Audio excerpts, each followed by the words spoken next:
லட்சுமிகாந்தன் அப்படின்னு ஒருத்தர். அவர் பார்த்தீங்கன்னா 32, 33, 34 காலகட்டங்கள்லே பார்த்தீங்கன்னா, நெறைய கிரிமினல் ஆக்டிவிட்டீஸ்ல ஈடுபடுறார். அவர் எப்படின்னா, பார்க்கறதுக்கு ரொம்ப அழகா இருப்பாரு, ரொம்ப ஸ்மார்ட்டா இருப்பாரு, ரொம்ப ஃபேரா இருப்பாரு. ஆனா அவருடைய பிரெயினே பார்த்தீங்கன்னா கிரிமினல் பிரெயின். அதாவது ஏதாவது கிரிமினல் ஆக்டிவிட்டி பண்ணி பணம் சம்பாதிக்கணும்.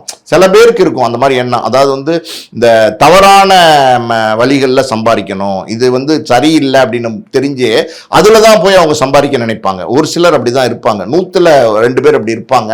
அப்படி ஒருத்தர் தான் அந்த லட்சுமிகாந்தன்கிறவர் இருக்காரு.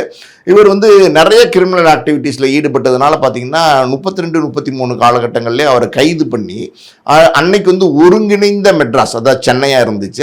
அதில் ராஜமுந்திரி, நம்ம எப்படி ஆந்திராவில் இருக்கு, அங்கே அதுவும் இங்கே நம்ம ஒருங்கிணைந்த சென்னையில் தான் வரும், மெட்ராஸில் தான் வரும். அந்த இடத்துல ஜெயிலில் ராஜமுந்திரியில் கொண்டு போய் அவரை ஜெயிலில் போடுறாங்க. அங்கேருந்து எப்படின்னா எப்படியாவது தப்பிச்சிடணும் அப்படின்னு சொல்லி அங்கேருந்து ஒரு தப்பிச்சு போகிறாரு.